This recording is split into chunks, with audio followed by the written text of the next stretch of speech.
My name is Carmela Huang, and I represent the Coalition to Protect Chinatown in the Lower East Side.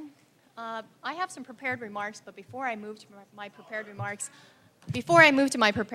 I just want to note that it should be clear to the commissioners that this plan affects the Chinese and Latino in the community. We have been agitating about this for months, and at least 1/5 of the audience sitting here in this room are Chinese, are ethnic people. But where's the translation? We have people who are sitting here who don't understand a single word of what's going on, and you should really feel ashamed of yourselves. This is supposed to be a public hearing. And what are you doing to accommodate the opinions of the public? I mean, Josephine had already mentioned this, and I want to reiterate, this is obviously, just a sham production, and the opinions of the people obviously don't matter. Now, to move on to my prepared remarks, the supporters of this plan have continually pointed to the plan's inclusionary zoning provisions as its saving grace. But this plan makes no provisions for real affordable housing. Real in the sense that it is affordable for the members of the community, and real in the sense that the units will ever even be built. Where will the housing be built? Who will build it? Where will the money to subsidize these units come from, especially in this current economy and the climate of budget cuts? And most importantly, who will these units be affordable to? The people in the community? Absolutely not. In the 21 years since the current inclusionary zoning program has been in place, the program has produced only 600 units of affordable housing in Manhattan. 21 years and 600 units.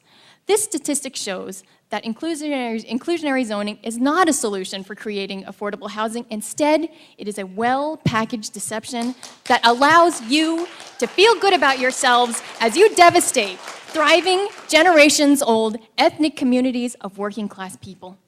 Why do I say that? That's because inclusionary zoning does not require developers to build even a single unit of affordable housing. Whether affordable housing will be built is entirely at the discretion of private developers and depends on the existence of government subsidies that we know are in jeopardy. Even assuming inclusionary zoning results in the development of any affordable housing, which we know it will not, experts in development have said that inclusionary zoning has some chances at success only when it is part of a plan that preserves existing affordable units. But that is not the case with this plan. Instead, by upzoning the areas where the poor people of color live, this plan encourages the demolition and destruction of the existing affordable housing stock.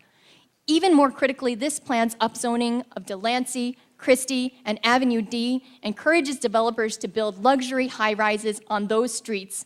Luxury development on these streets that border the Chinese and Latino neighborhoods will cause costs to skyrocket. That's prices for rent, prices for food, prices for basic goods, and prices for services. Those will all go up, and long-term residents will be priced out and forced to leave their homes. Even with inclusionary zoning, and even assuming inclusionary zoning worked, which, as I've already said, it won't, this plan will never create enough housing for all of the low-income residents who will be displaced.